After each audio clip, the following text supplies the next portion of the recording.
We back and we back. Zeus P, Tank Juice. Let the light in, man. It's the 2-hour lunch break, dog. I'm locked in. So turn your speakers up a notch and grab the white gin. And when I'm on the road to the office or the crib, it's Big Zeus, Ain't Jew, the ones I wanna hear. This is that 2-hour lunch break live from Lady Bird J Lake. Coming to you live, putting on for the city. This is that 2-hour lunch break live from Lady Bird J Lake. And it's coming home to Texas. It's coming home all the way to Austin, Texas, baby. Back to another episode of the 2-Hour Lunch Break Podcast, man, a podcast for Austin, from Austin.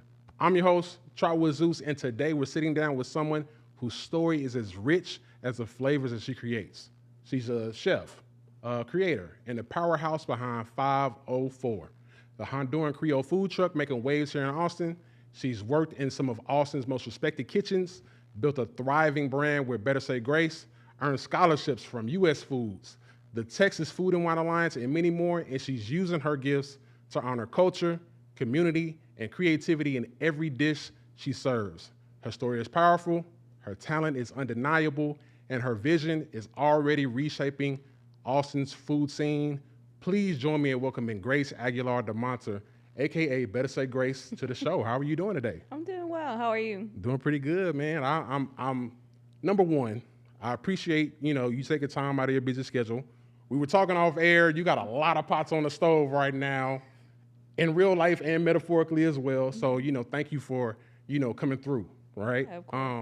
So now that we're here, let's go ahead and talk about your background, right? Mm-hmm. So you were born in New Orleans. Mm-hmm. You spent some time in Lafayette, also.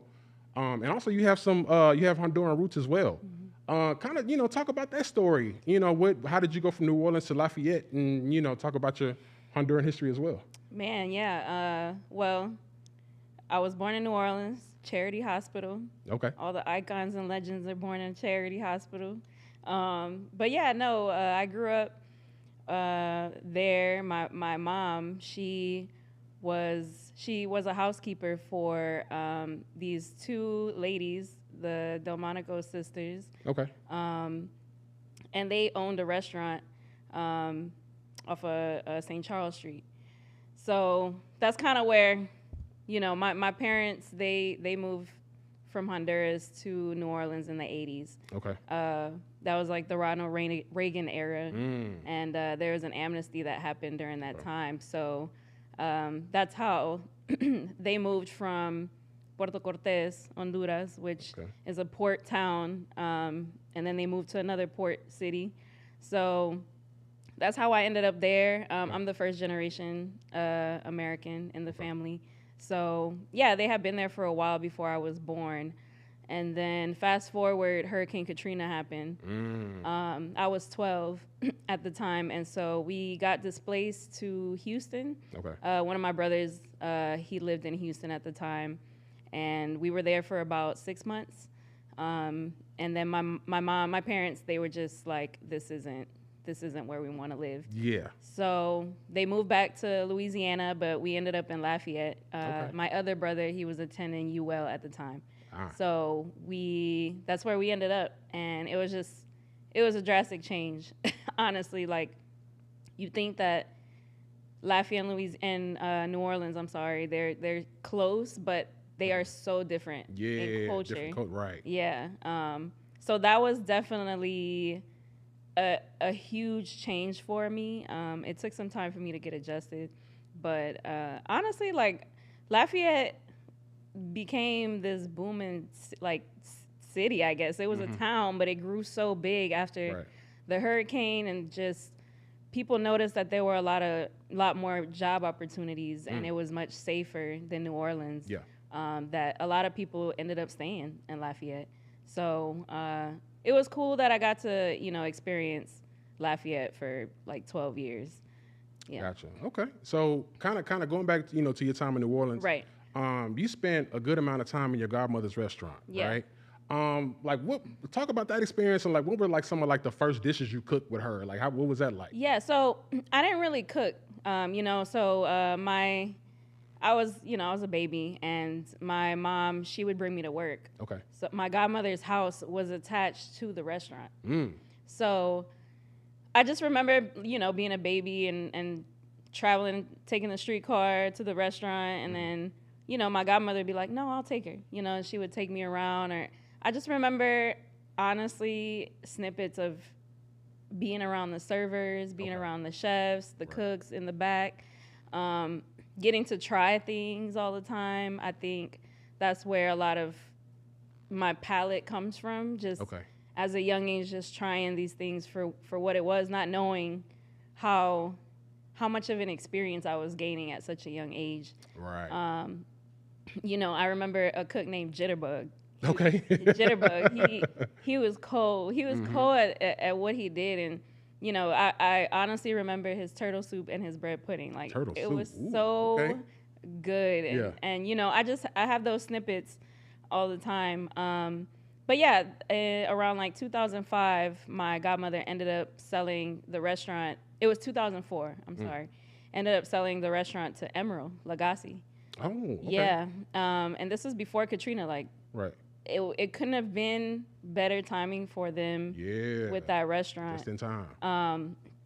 But yeah, they were older, and so they were wanting to step away from the restaurant business in general, and just getting ready to retire. And I just generally think they were tired. They had done it for so long. It was a family restaurant. The restaurant had been there for decades, and so that's how that transition happened right before the hurricane. But yeah, I honestly, if anything, instead of the cooking aspect, I learned a lot of how they managed the restaurant in that aspect, and how they were two influential just businesswomen in New Orleans, like highly respected. So that's an aspect of my life that not a lot of people know. And a lot of it comes with also just the hurricane and putting a lot of all those feelings and thoughts in the back of my head, because I would get really sad. That was a big part of my life. And but that was my life in New Orleans at that time. Okay. Yeah. Okay. So, I know we got New Orleans, we got Honduras, we got Lafayette, right? Those are three different, we're saying three different cultures. Yeah. Right? How did each one of those, kind of shape your palate? Yeah. Well, okay. So while I was living in New Orleans, we would travel a lot to Honduras. Okay. My mom, like every summer, she would ship me to Honduras. She'd be like, just because you were born here, don't mean you're going to forget your roots. Right. You got to get that culture. Yeah. Right? So it was important for her for her to teach me everything that identified me. And, she would ship me to Honduras for the summer. And I just remember spending my summers with my aunt, her sister. And she was a great cook. Okay. Oh my God, to this day, there's some things that I always think about that she cooked. Like, there's this dish that was, it's like kind of like fusion with like Asian food. It's called, it's chop suey. That's what we call it. But it's just like these noodles with, it kind of has like a Honduran flair to it, a flavor. Okay. But it was like with beef or chicken and. Okay, that's almost like a fusion. Yeah. Okay, I like that. But it was really good. Like it had those like, Latino savory notes. What else would she cook? I don't know. She would just cook all kind of things, like all kind of things that a lot of ingredients I can't get here. Oh my God, sopa de caracol. Sopa de caracol is this coconut soup. Okay. And where we're from in the port, since the water's there, we get a lot of like snails or seashells. So they're like pretty big. Right. Out here it's conch. So, okay. Yeah, conch. Gotcha. And she made the best sopa de caracol, but the flavor reminds me of like a tom kha. So it has like that seafood with coconut flavors and, with some lime juice, but then you add like plantains and corn and potatoes and carrots. So it's like really sweet, savory. That's honestly one of my favorite dishes that she would make. So that was my experience in Honduras, and just, I'm really grateful that I got to spend time with my grandma and that side of the family, because now that I'm older, I don't really get to hang out with them anymore, like as often. Okay. Just because life just got hectic as an adult, and so I'm really fortunate to have been there every summer up until I was like 15 or something like that. It's been a while since I've been back, so that was my life in Honduras. I always say I feel like I've lived like many lives. Yeah. But at that time period, I had 2 lives because I would be in Honduras and then I would come back to New Orleans and still live that like coastal lifestyle. Yeah. It's very similar. Okay. With, heritage and just what we eat. Right. Yeah. Gotcha. So I know you've been in those different places, but you ended up coming to Austin at 22, right? Yes. What was like the choice that you decided, hey, Austin is where I want to be at? Like what caused that? There weren't any resources in Louisiana. Okay. Yeah. Okay. It was time for something new. Like my husband and I, we graduated in 2015. Okay. He went to LSU, I went to UL, and he's an artist as well. So he was looking for somewhere that had more opportunity for creatives. And in Louisiana, it's just so rich in culture and creativity, but it lacks resources. Right. So it's unfortunate that it's so deep. Like anything you create is really out the mud because you don't find the opportunities that we've been able to get in Austin. Okay. And honestly, we were torn between Nashville or Austin. Oh, wow. Okay. Because he's a songwriter. So he was like, I think Nashville would be cool too. But honestly, we visited Austin for a summer and we were like, no, there's potential here. Because at the time, it was still in that, it wasn't the new Austin. Right, yeah. And even then, people were like, no, this is new Austin because it was older Austin. But it was still, we got to know a lot of Austinites, a lot of them. And I don't know, I feel like we came at the perfect time. Right, yeah. 2015, people weren't really like getting pushed out yet. Not like yet. That yet. Not yet. So that was a perfect time. There were still a lot of neighborhoods that hadn't been gentrified, and we got to meet a lot of just what Austin really was at the time. Yeah. So yeah, we moved here in 2015. Okay. Yeah, for that reason. I didn't know what I was doing. I kind of was just like, yeah, I need something new, and that's how we ended up here. Gotcha. Yeah. Gotcha. So, I know Austin is a growing food city, but it's still, just like we were talking about, there's like some gaps in representation at this point. Right. Right. With that said, what was like, what were some of the biggest culture shocks coming from Louisiana to Austin? Not seeing black and brown people everywhere. Yeah. I mean, honestly, like, we from Chocolate City. We right. And the culture is so rich that when we moved here, we were like we would have this game. We would go at the grocery store, be like, all right, you get $1 for every time you see a black person or a brown person, just depending on where we were. And at the time, we lived super north. Okay. Like we were an exit before Cedar Park. Oh yeah, y'all. Yeah. So y'all were out there. We were out there. Okay. Because we didn't know. We were just, we just needed to find a spot and just settle for a second, just figured it out. We were really young, and so we were there, and I think that was a big culture shock, and also the food. The food, I was just really disappointed. Yeah. And it's like big on Tex-Mex and barbecue. Yeah, and not that I was expecting anything, but it made me realize, like, man, we are spoiled back home. Yeah. With the freshness of the food, of the seafood, because that's what I love seafood. So that to me was the biggest thing of like trying to find the freshest seafood, and it's not expensive too, because those are the two things that I noticed when we first moved here. But yeah, that was like the major difference. Okay. Yeah. Okay. So I know prior to opening a food truck, right? I know you worked at a bunch of different kitchens in Austin. I know you worked at Ramen del Barrio, La Condesa, and I want to say Kanji. Yeah, Kanji. Yeah. Kanji, right? So working at different spots like those, how did that shape like your discipline and your cooking style? Oh man. You know, it's crazy. Before I was cooking, I was serving.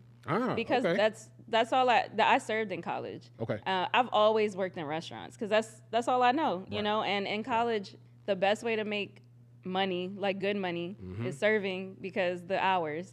You could work at night, you go to school in the day, or vice versa. You could switch it. So, my husband and I, we always worked service industry because it just worked out that way. Yeah. And it was funny. I moved here because I was gonna go to law school. Oh. Yeah. Okay. My major was in political science. Right. And something in me was just like I felt like I was doing a lot of what I was supposed to do, but I've always been creative. Okay. And so going back to being disappointed about the food, I was like, okay, I'm gonna cook more. Okay. So cooking more, it sparked something that I forgot that was in me, and just loving what food what that represented to me. And so that's what I decided to do. Literally I was sleeping and one day I just woke up at 3 a.m. and I was like, I'm gonna apply to culinary school. It was like God woke me up. Yeah. And was like, nah, you need to do this right now. I don't know why at 3 a.m. on a Tuesday evening, but that's what happened. So, I applied to that and then, got in. And at the time, I was working at La Condesa. Okay. I was serving there. And, yeah, literally, like, 6 months later, my professor, he came up to me and he was like, you need to apply to the scholarship. He's like, I really think you should apply. So that's how I ended up getting the U.S. Food Scholarship, and it paid for my entire school. Oh man. Yeah, because coming from having college debt already, right? Yeah, it was like such a relief. And the chef Rick Lopez at La Condesa, he found out that I had won the scholarship at the time, and he was like, I think you should come work in the kitchen. Okay. Like, you should just switch. Like, you already know what's on the menu. So he was like, just do it. So I was like, okay. Now, the GM at the time, who was a dear friend of mine, he was like, no, you shouldn't go in the back. Because he loved me in the front. Like, I used to be hustling. Like, I always been a hustler. Like, no matter what it is, I got to figure this out. And I like money. So, yeah, but so he didn't want to lose a top server. He didn't want to lose me because but it was funny. I was like, no, I have to do this. So I switched, and then that's how I ended up. That's how my journey started working in kitchens. That was in 2018, I believe. Okay. Yeah. Gotcha. Okay, so let's switch gears a little bit. Let's talk 504. Yeah. Right. So 504, it blends Honduran and Creole cuisine, right? Something people in Austin don't really experience right. a lot, right? How did you land on like that identity for the food truck? Yeah, well, I was just trying to find something that was authentic. And as much as I love pasta and like Italian food, or I could have done any of those things. Right. Because I had a lot of experience working with different cuisines, but at first I was like, I'm just gonna do Honduran food, or I'm always cooking Louisiana food. So I was torn in between the two. And I was just like, why can't I just do both? Like, that's who I am. Right. So I feel like it would be a disservice if I didn't do both. But for me, it was like the tagline. Like, I knew it was gonna be 504 because 504 is the New Orleans area code. Right. But it's also Honduras's country code. Yeah. Okay, I didn't know that. Yeah. Okay, like a double entendre. Right. I like that. So I was like, you know what? I'm just gonna. It's meant to be. Like, there's no way this coincidence happens. Okay. So the tagline, I was like Honduran, Louisiana. And then when people think about Louisiana food, they're always like Cajun. Cajun this, Cajun that. But a lot of people don't even know the meaning behind Cajun. Cajun, the Cajuns they're French. Yeah. They're from Nova Scotia. Exactly. Who got exiled by the British. Had to find somewhere, and they landed somehow. They landed all the way down in Louisiana. Yep. So I'm like, that's cool. That's their history, but that doesn't resonate with me. Now, Cajun and Creole they work together. Right. They're when you go to Louisiana, Cajun and Creole, it's all one. It's like honestly, like, I think that's what makes Louisiana unique as well, just the blend of people. Yeah. But I wanted to really highlight Creole because people also didn't know that there's Creole in Honduras too. Like, just with the Garifuna people, same story with the Cajuns being exiled. The British also exiled Garifuna people from St. Vincent, who came from Africa. Yeah. So because they didn't want to bow down to the British, they were shipped to Honduras. They got them out of. They couldn't handle that. They got them out. The British always doing some shit. They was always doing some shit. So, yeah. I'm a big history nerd, obviously. Yeah. But I just wanted to connect the two. And I feel like when you see Louisiana food, it's always Cajun this, Cajun that. Right.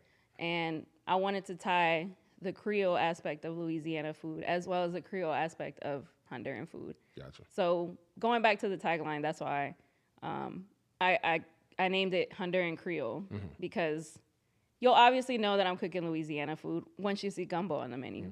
But with the Honduran, I wanted it to really represent that aspect of Honduran culture. Got it. Yeah. Got it. It's kind of like an example of kind of like putting you out there. Yeah. You know? So it is me. Yeah. It was a huge risk because people are always like, what's Honduran Creole? What is that? You know, and I like the question because I get to express who I am and the history behind it and the story behind the food, you know, and this is where it came from and why it's there.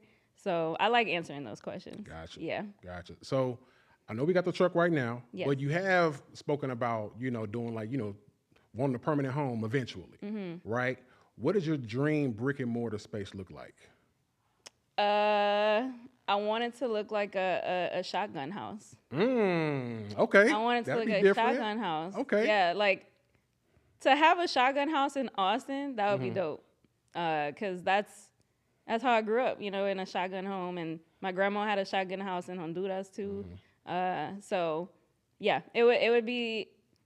I don't know what color. It'd probably be yellow because our truck is yellow. Okay. So there's like bright yellow shotgun house with a blue door. Gotcha. That's what it would look like. Gotcha. Yeah. So I'm curious, right? So I know the truck is up and moving. I know we talked about it off air. It's booming right now, right? But on the other side of it, though, like what are some of like the biggest challenges? I know, kind of going from like the dream stage to the GoFundMe stage to the trailer and real customers. What was that transition like? Man, necessity. Okay. Necessity. Honestly, like I just knew that I wanted to do this, and it was a day. I just took it day by day. Okay. I can dream big, but I'm very realistic in general, and so I just when we came up with the concept last year, I was like, well, we need money. This is though you need money to make money. So, luckily, I've been very fortunate to know people that were like, hey, I have this equipment or I have this. So a lot of people like in the industry have donated things to 504. Wow. Okay. And so that's kind of how we started. And then what really jump started it was winning Texas Food and Wine Alliance grant. Because now I'm like, okay, now we really have some money in our pockets. Let's flip this. Like let's keep going. Let's keep the momentum. And so that's what created that momentum to start January of 2025 this year. Okay. We started doing pop-ups everywhere. Like we did pop-ups at Long Play Lounge. We were there every Monday, which I think that consistency is what really got us known for. But yeah, we were at Bar Gimmicks. We were at the Golden Goose. Okay. We were at like we've done a bunch of markets too. Shout out to Future Front. We did a Future Front market. The Little Gay Shop, we did one there. Okay. So yeah, just an Origin Studio House. How can I forget them? Dante, she's from New Orleans, and Brittany Williams. They were honestly the people who planted that seed of like, because at the time I was doing private chef work before that, and so I had kind of lost my passion for cooking. Okay. I was about to give up. I was about to throw it all away. I was done. And Dante was the one who was like, no. She's like, you need a truck. Like, you need a truck. Like, you don't understand, like, what it means, like, the food that you're cooking. You don't know what that means to, like, the community. I'm like, and at the time, I was like, you think so? You know, I was so just down at the time. But fast forward, the grant is what, like, pushed it all. And, you know, I started contacting people. Can I be here? Can I be there?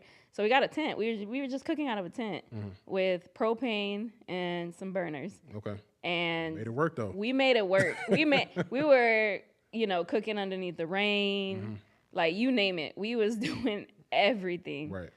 But it just meant a lot to us seeing the people who have continuously like just show up, and honestly, they've become like our family.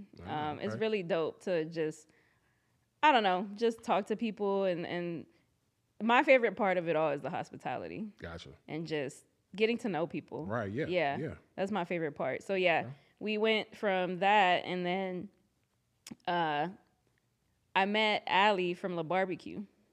Okay. And because she tried my gumbo, and she was like, nah. She's like, I have a truck in Bastrop that if you want to go, I'll take you to go see it. Okay. And I was like, okay. So I hopped in her car. We drove out to Bastrop. And it's this humongous truck. Yeah, I've seen that. I've seen this space online. It's pretty big. It's big. And I was just like, she's like, you want it? And I was like, You just gave it to you? She didn't give it to me. Oh, okay. Yeah. Nah, she didn't give it to me.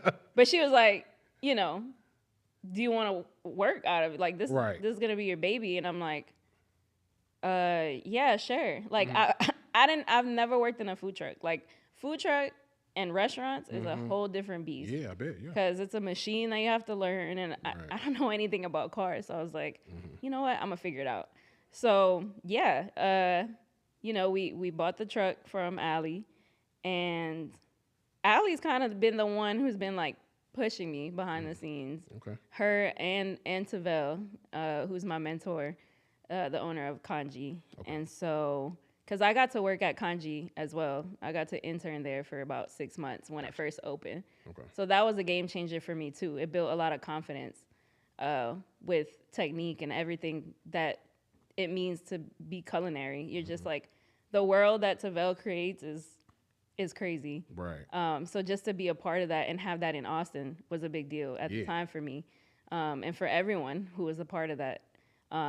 So yeah, learning all those things and just gaining knowledge from these people who are already in the industry made me more confident to be like, yeah, let's do it.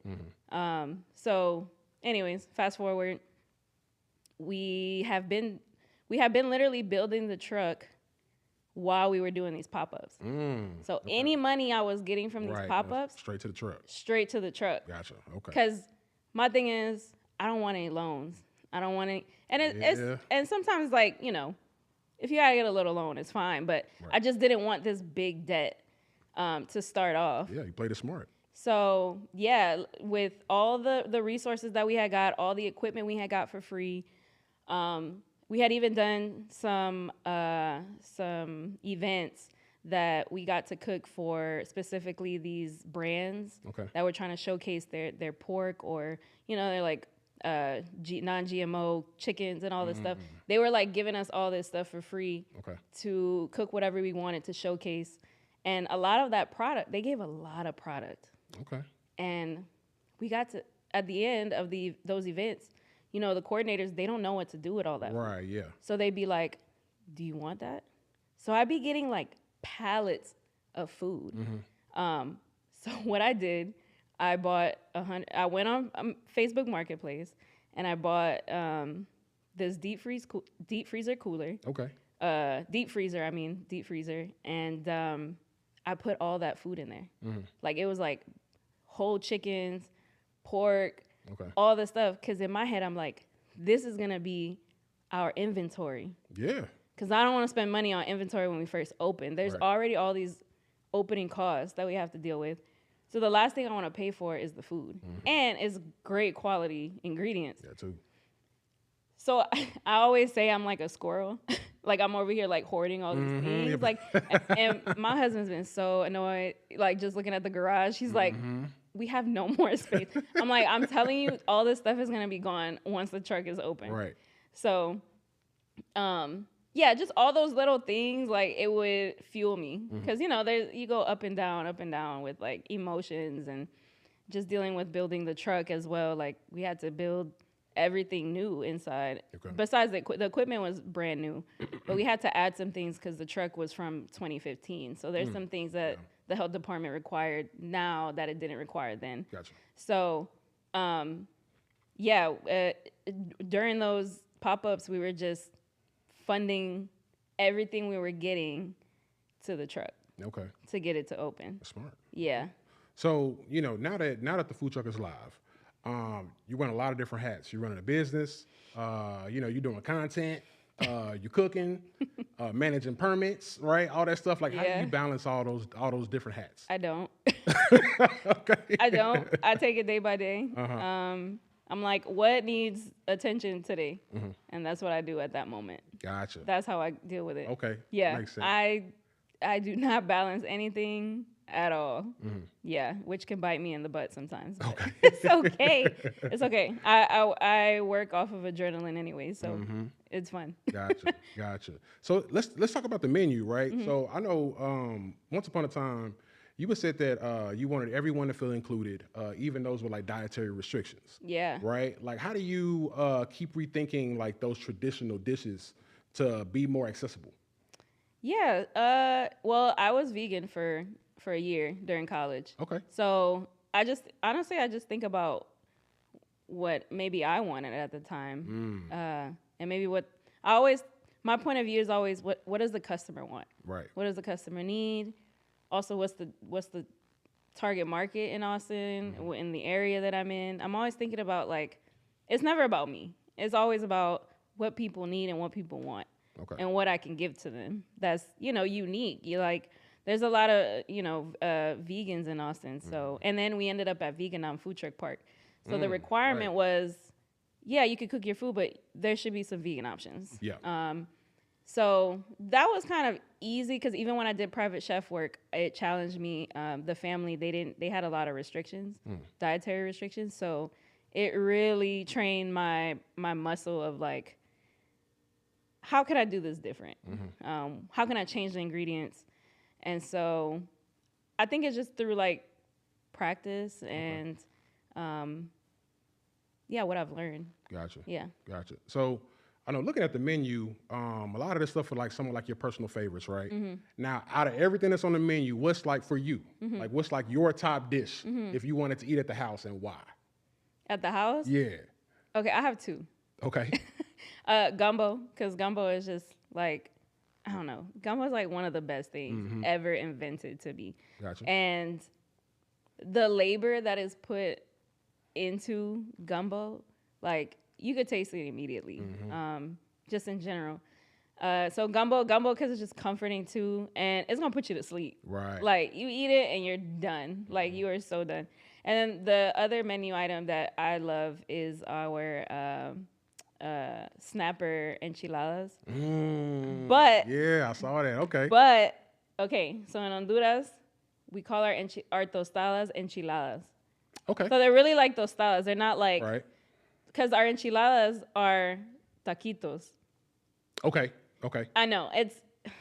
Sometimes I hate it because I'm like, that's okay. That's all the different. same thing, but it's like in different names. But anyways, I call them enchiladas because we're Honduran and that's what we call them. Yeah. But traditionally, it's like, a tostada, and then we do ground beef, and then we do tomato sauce because we Hondurans use a lot of tomato sauce. I don't know why, but we do. And it's cabbage, a boiled egg, like a sliced boiled egg, and like cheese. That's our enchilada. But I always want to remix some shit, and I did whatever whitefish that we get that day from the distributor. But it's usually snapper. We get redfish, and we cook it down in like our holy trinity. And then that's like that's the base. And then we make shrimp etouffee. Okay. And we put shrimp etouffee on top, make it saucy. And then we use our pickled curtido, which is like a pickled cabbage slaw.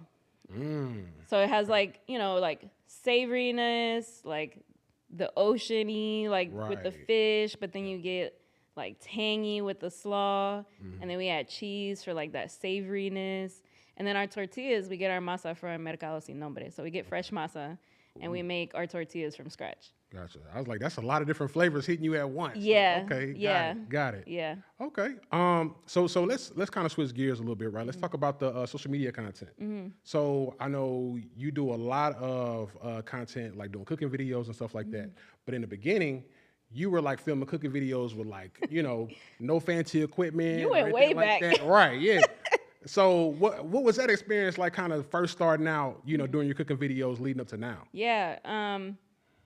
It's crazy because we started doing that. I think it was a little bit before COVID hit. Okay. But COVID hit and we had all got furloughed. Like I was at Condesa at the time and we got furloughed and I was just in bed like, what am I going to do in my life? Like I was so depressed because I need to work under pressure and I love moving fast. Everybody who knows me knows that I move fast, sometimes too fast.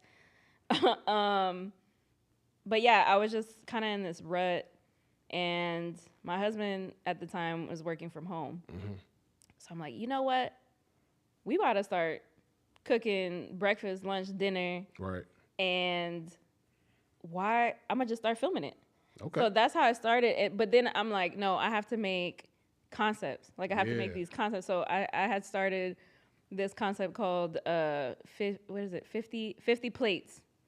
Because it was like it was like the basis of it was I would do it the signature dish of each state.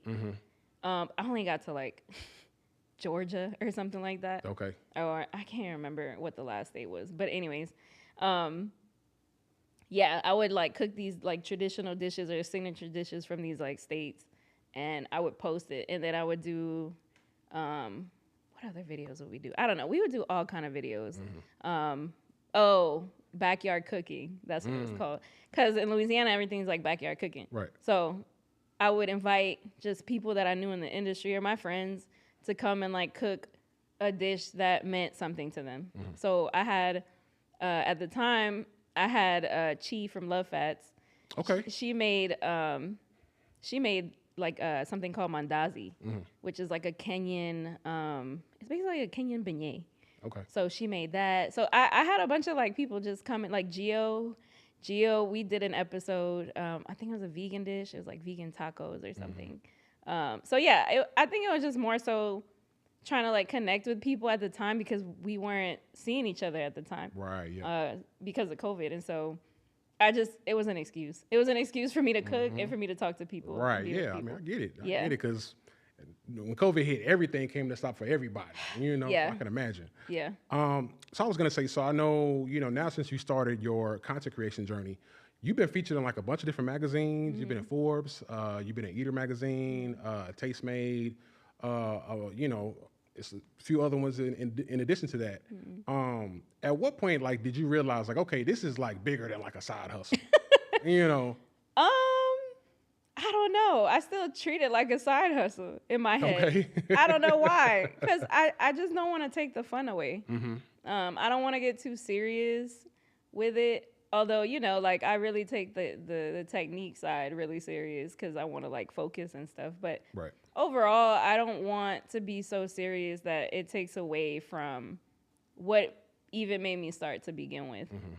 So I always have to remind myself about that. Gotcha. Yeah. Gotcha. Yeah. But you know, it's been cool to be featured in those magazines. Yeah.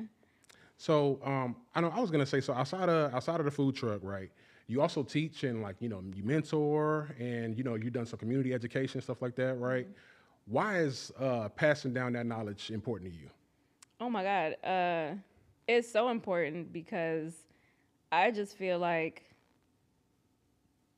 kids, like cooking is such a great foundation for kids to like lean on. You know, I was like one of those kids who was like a little lost. Right. Just trying to figure out, navigate. Again, I'm like super creative and I just had no outlet growing up.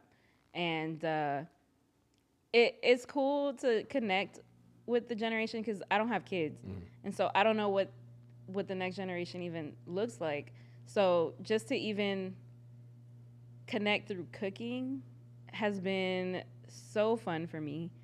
Just seeing that sparked me is what keeps me going. And just, I don't know, I'm a big kid at heart too. So I think they help me as well to keep that like that childishness in me, just, you know, to keep going that way, that route. Yeah.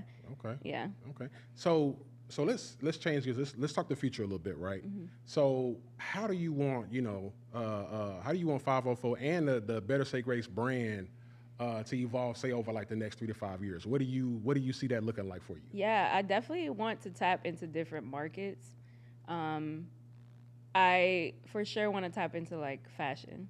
Okay. I love fashion. I love streetwear, and I feel like in general, chef wear is not the most fashionable. Right. So I definitely would love to tap into like the fashion market. So like, even if Nike came out with some fire like there we go cooking shoes that's like comfortable, and it's like I see like an ad just considering being a chef a sport, because it is. We're on our feet for 12 hours. So like Nike or Adidas, it doesn't matter who it is, but I can see that happening, and like in my board, spice lines, like just I want to sell products. You know, at retail. Like I just have a lot of ideas with that, but outside of that, I just want to expand 504 in different states as well. Gotcha. I would love to go back to Louisiana. Okay. And put a spot out there, and really, I don't know, connect with that generation that wants to cook. Cooking back home is not as like glorified as it is here. Really, I figured it'd be the opposite. Because everybody mama could cook. Everybody could cook. Everybody and their mama could cook. So it's like, even when like people didn't know me for cooking at all back home, which is crazy. Because I didn't really talk about it. Because I didn't want to like bring back those feelings of Katrina and all that. And so it wasn't until I moved here, people were like, you can cook? And I was like, I guess, yeah, I guess. It was just an outlet for me. And so yeah, I would love to like go back home and just show that side of me. Okay. Yeah. To people that I've grown up with and that are still there, and just represent in that manner. Gotcha. I would love that. I would love that either in Lafayette or New Orleans, like either one. New Orleans is more culinary world, just because it's like the city. Yeah. So everyone goes to New Orleans for food. But honestly, I would love to put something in Lafayette, because people don't know much about Lafayette as it being like a tourist city. Right. Or Yeah, you town. don't hear a lot about Lafayette in that way. Yeah, so I would love to like just put Lafayette on the map when it comes down to that, because there's so many places that are so good that I've been even influenced growing up. Because in college I worked at this seafood steakhouse spot called Soups. It was a mom and pop. Mandy, shout out to Mandy, because I was serving there, but then if I wanted extra money, she's like, nah, you could go in the kitchen and make some money. And that's kind of where it sparked a little bit. I would help her stir the roux. I would help her bag stuff, because they also had a meat market on the side. So I would like vacuum seal stuff. I was just out here just doing whatever. Right. But I got really close with the owner, Mandy, and she was a big part of even why I fell in love. I don't even think she knows this. So she was a big part of what sparked that again. Gotcha. Yeah. Gotcha. But that's what I see in my vision board. Within the next 5 years, I'd love to keep going with the food truck, or possibly move on to the brick and mortar. That's really my angle, the 5-year mark. Right. Some expansion. Yeah. There we go. Okay. So I'm curious, on a personal note, right? So when you're not cooking for work, what are you cooking at the house for yourself? Like when you just got a taste for something, what's like your dishes that your go-tos? For myself, I love like some braised short rib. Oh man! Like just with some like, with the red wine reduction, and then I done mashed these potatoes for a good 30 minutes. It's not 30 minutes, but I put it through the rice peeler or whatever. And they're just so smooth. Like, I love my mashed potatoes. That's like one of the best things that is so simple, but I love mashed potatoes. And short ribs. Gotcha. Short ribs and mash. That sounds amazing. So I was gonna say, if you could create a collaboration dinner, right, with any Austin chef, Louisiana chef, whoever, who's gonna be on that dream list? Ooh. Okay, so I gotta get my girl Amethyst Ganaway. She's from South Carolina. She's the Boosie to my Webby. Like, that's my girl. She could cook. Go. She's on that Gullah Geechee cuisine, and visiting South Carolina, it's like the twin city of New Orleans, really. Yeah. Historically, I was gonna say both areas, they always feel like real Caribbean. Well, yeah. Well, because South Carolina was the first, port that the enslaved came to. So even the lingo, like the way this people speak and the food, you could feel it. You could feel it. So yeah. So it'd be Amethyst. I'd have to get my bestie in the kitchen, Isaac Rosso. He's Dominican. So he's my right hand man at 504. He does all the Dominican food. So like that aspect of the Creole-ness, that would be dope. In Louisiana, who would I get in Louisiana? Oh, Steve. His name is Steve, Chef Steve. He's a vegan chef. Okay. So that would be super interesting just to see how we actually made a video together, one of those videos on YouTube. We ended up making sopa de caracol, but he made it vegan, which was really fire. Oh, wow. Okay. Yeah, he did his homework on that one. Right. That was really dope. Pastry, let's see, who would I do pastry with?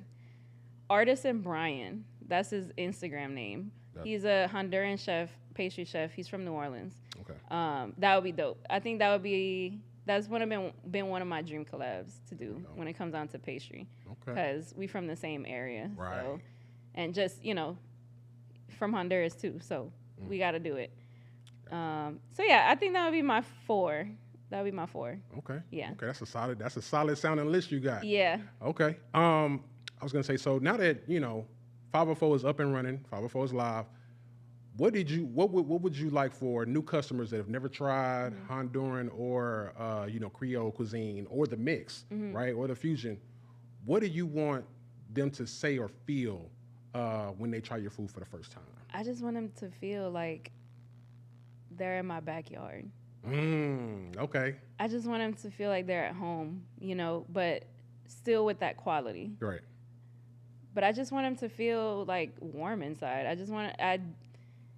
That's what 504 is about. Yeah. At the end of the day, with all the technique and all the knowledge, I don't want it to be stuffy. Okay. I just want it to feel like this warm plate of food that reminds you of what your mom used to cook. Right. It feels like home. Yeah. Okay. Yeah. I love that.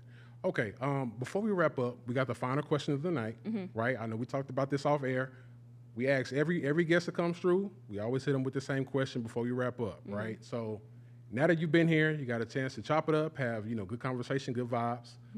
Who do you think will be a good guest for the podcast in the future? But before you answer, this has to be somebody in your contacts, in your phone, or you can hit up and be like, hey, I pulled up on the top lunch break. You should pull up, have a conversation. Who would that person or people be? You can list as many as you want. There's no limit. Okay. It'd be cool. Okay, this is very personal. It'd be cool to see my husband here. Hey. Yeah. We can line that up. He's been in the music scene for a while. Right. And, he went through a lot of different stages. Like, he was in a band, but then now he's solo. He has music videos out. His name's Musique. That's his artistic name. Gotcha. I think that would be cool, just to hear him with his creative side on that level. Who else?